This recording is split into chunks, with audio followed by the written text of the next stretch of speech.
Thank y'all for joining us. This is another Travel Top 5, and today we're talking about our top 5 tips for people taking their first trip to Europe. And so joining me is going to be Aaron and Kathy, and I'm Philip. And so we'll be counting down our top 5 tips. And Aaron, we'll start with you. What is your number 5 tip for people going to Europe for the first time? Alrighty, so my number 5 tip is to make sure that you call your credit card companies and debit card companies, let them know that you are traveling, and get a PIN number associated with the card. A lot of times people just call and let them know that they're traveling, but when you actually get there, you pop your card into an ATM or something to withdraw money, and they forget that a PIN number is supposed to be assigned, and then you don't have any way to get euros.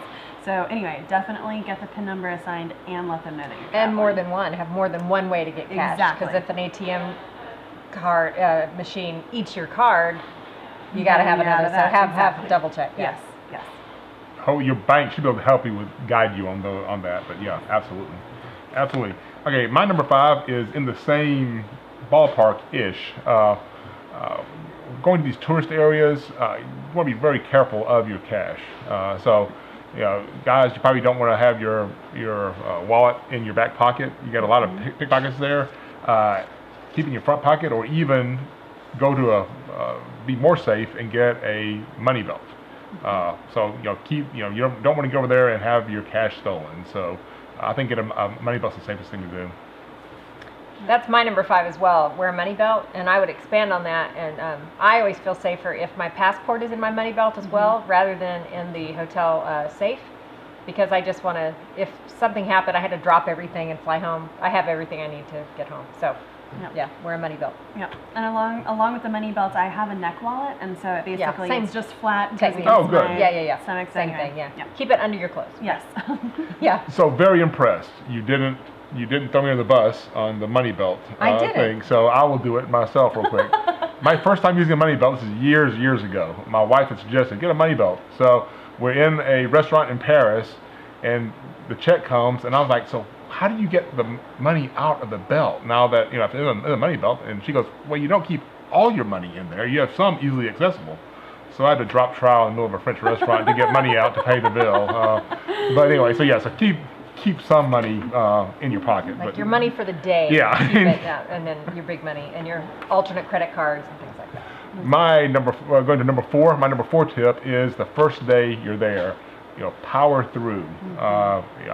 If you're someone that needs to get on, most people need to get on a good sleep schedule. So power through. If you get there at 3, 4 in the afternoon, you may be exhausted. Fight through till 8 o'clock and go to sleep then. Also, as a side note, along the same thing, we want to get acclimated as soon as possible.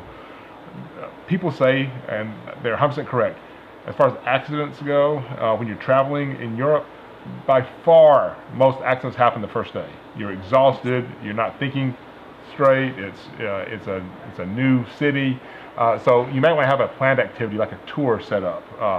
But be very, very careful that first day. You're going to be tired. Power through. Make extra precautions that you're not stepping out in the wrong place in traffic, that kind of stuff. Be very careful. First day, fight through, get a good night's sleep, start fresh the next day.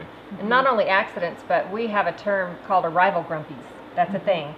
You've been traveling all night, so you get there and things bother you. You might fight with your family or something. Just be aware that you're going to be grumpy and tired that first day, and just give everyone an extra measure of grace. Yes. What's your number 4? My number 4 is to understand the adapter converter issue. Yes. And to illustrate, I actually have some. Nice.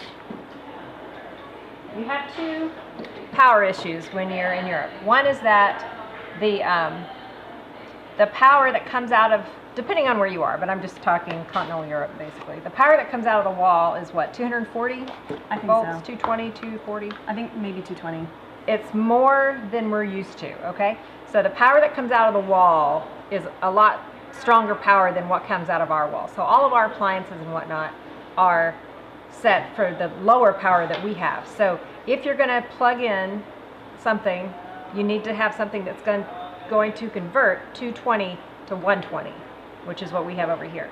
So that's that issue. The other issue is that the actual plug in the wall has different holes in it. So, for instance, this is the one in the UK. This is the way the plugs look in the UK. So You'd plug yours in here and then there. And so, for instance, this one is ready for a 2-prong US plug. This is for Europe, continental Europe, as is that. Different things all over the world. But the other thing is there are appliances like, for instance, your iPhone adapter, the little iPhone charger thing. If you read in the small print, it is already set up to accept 220. So if you just have a physical adapter, you can plug it in. You don't need a converter for your iPhone thing. Also, like my MacBook, I assume all MacBooks, do your own due diligence, already can accept 220, so you just need a physical adapter. So just be really aware that the biggest vulnerability here is hair appliances. Yes, exactly. Yep. I've lost big chunks of hair before. Yes. So Burn it just, off. I would recommend don't bring any US hair appliances at all unless it's already dual voltage. All the hotels are going to have hair dryers, and if you really have to have a flat iron or whatever, buy a dual voltage one or buy one when you get there.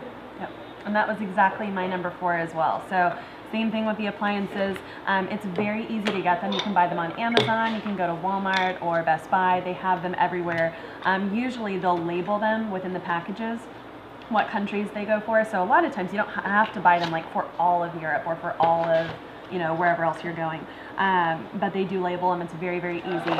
And typically, the hotel rooms and like if you're on a river cruise or something like that, they'll have a decent amount of plugs so that you can utilize multiple outlets. So you might think about buying a couple of converters, a couple of adapters to charge different things. One of my favorite purchases when we were headed off on a river cruise a few years ago was I bought a power strip, a power strip for Europe. That's amazing. I love that thing. I should have done that. Yeah. That's a good tip. You can borrow it. All right. You're up for number 3. Okay, number 3. Okay, so a lot of people go, okay, I'm going to stay up really late the night before so I can get on the airplane and I can sleep on the way over there. Bad idea. Get on the airplane fully rested, because here's the thing, unless you're in business or first with a lie flat bed, you aren't going to get meaningful sleep on the plane. And so remember those arrival grumpies we talked about? They're going to be even worse. So I also have props for this. The prop queen. I didn't bring props. I didn't either. So I have owned every kind of travel pillow in the world, and here is my favorite one as of right now. It's called Turtle, TRTL, and TRTL. Not being paid by them at all, but basically, and it just depends on how you happen to sleep. But so what you do is you put this wherever your neck usually ends up going, Oh wow. and you wrap this around, and That's so nifty. now you're in your airplane seat, and so wherever your head tends to drift, and it makes it just easier to sleep. This is my favorite one. Your mileage may vary. One that I liked for a while is this one, and you go like this, and it's against the airplane seat, and again. But this, to me, tends to slip out. So once I sell this, this is my favorite. I am one. totally going to buy one. I'm going to get one of those for the Greek trip. Yeah, it's pretty cool. And but again, it's not deep, meaningful sleep. It's just slightly tolerable. So get on the airplane rested. Yep. That's what we aim for, slightly tolerable. That's the, Yeah. that's the goal. Hey, if you're flying coast, I that's know. all you can hope for. Athens, here we come. Yeah. Number 3. My number 3 is bring copies of your passports. Along the same lines of theft with the money belt and everything else. There was a unfortunately very personal story that I encountered all of this with. My family was in Florence, and we went to a restaurant that was recommended by the hotel. Very long story, but basically my mom was in the corner and she had copies of our passports and everything, but it was all together, all in her purse with our original passports and everything. And she was tucked away in the corner. She had it on the back of her chair because she was in the corner, but anyway, it was stolen. I think one of the waiters lifted it. So we basically spent the next day and a half getting our pictures taken, running to the embassy, but we literally had nothing on us because everything was stolen. So not only should you make passport copies, but keep them in different areas. Put them in your luggage, put them in your money belt, put them in different areas. It doesn't hurt to have multiple copies. Also, you could take pictures of it with your phone and have it there. And also, you should leave copies with a trusted person at home. Yes, agreed. Yeah. So. Along with keeping copies of what are all the 800 numbers or even the international numbers for credit card companies if you have to call and swap credit cards. Right. Yeah. Mine is basically what Aaron did with her number 5. Mine's talking about ATM, and she's right. Notify your bank, notify credit card companies you're going over there. But also, people ask about converting money, and converting money here in the U.S. or going to a place at the airport to convert money. At this point, ATM is still the best place to do it. Now check your fees with your bank, but for what I'm seeing for the most part, is the exchange rate's better through the ATM and the fees are less through the ATM. So you may get a little bit of pocket money, a few bucks at the airport for when you land, but beyond that, I go to ATM and get money out that way. Number 2 is, you're up for number 2. Okay. So my number 2 is don't plan every minute of every day. Hallelujah. Yeah. So a lot of people get really excited when they're going over to Europe. There's so much to see, so much to do. It's really exciting, very fun, especially the first time you're going over there. People might have a week and they want to, go to 7 different cities in 7 nights. And they want to have, 3 tours in one day and then 4 tours in the next day. And every second is planned. One of the things that is important about being a good traveler is being flexible because there's always the unknowns.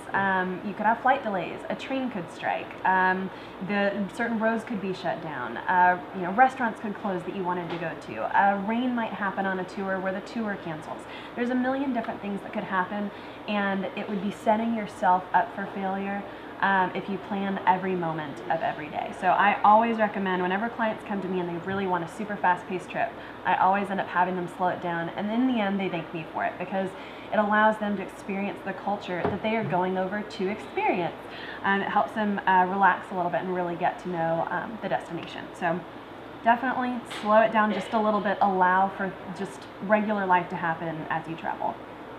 Very good. For sure. Mine is travel app, and a specific travel app that we have. When you book your trip through us, it's a very cool app called Axis that we provide. It's no cost to you, but the agent, like Aaron, will download your itinerary into the app for you, and that way it's all done here in the States. So then when you're in location, you're not having to be on data to get the information. It's there, and it does it by location and GPS, triangulating your location. Not really sure how they do it. They do it. It's magic, pixie dust, or something. Another very cool thing about it is it's a way you can communicate back with your agent. You can message back and forth if there are questions come up or anything like that. I know you had it come up where, didn't you use it with someone whose flight was delayed, and y'all did it through Axis and stuff, able to communicate back and forth. A great app, but yeah, get with your travel agent, ask them about the in-destination apps. They're really, really great these days. Number 2. My number 2, already mentioned by Philip, but I'm going to reiterate, is stay awake until an early bedtime that first day. If you take a nap when you first get there, it is going to hose your whole trip. So stay awake, power through, and I recommend, you said plan a tour or whatever, and that's so true, but the first time we went over, our first city was Paris, and we did this, bus tour thing through Paris. That was not a good idea because we were sitting, and I was like this. Yep. Yeah, maybe a double-decker in London when it's open air, you're getting wind in your face the whole time, something like that. Maybe, but yeah, you don't want to be sitting too much. Yeah, so I walking and things like that. So yeah, absolutely, and just power through. In fact, I would say when you get on the airplane, set your watch to the time of your destination. Absolutely, Yes, that's what I do. Absolutely. Yep. Yeah. And again, if you are doing a walking tour, be very, very careful of don't get hit by a bus because you're tired, not paying attention. Be very careful. Yep. Did you do number 2? I did number 2. Okay, Yeah, so now Axis, number 1. Okay. Okay, so my number 1 is splurge for a destination specialist, and what that means is that's what we call them here in the office.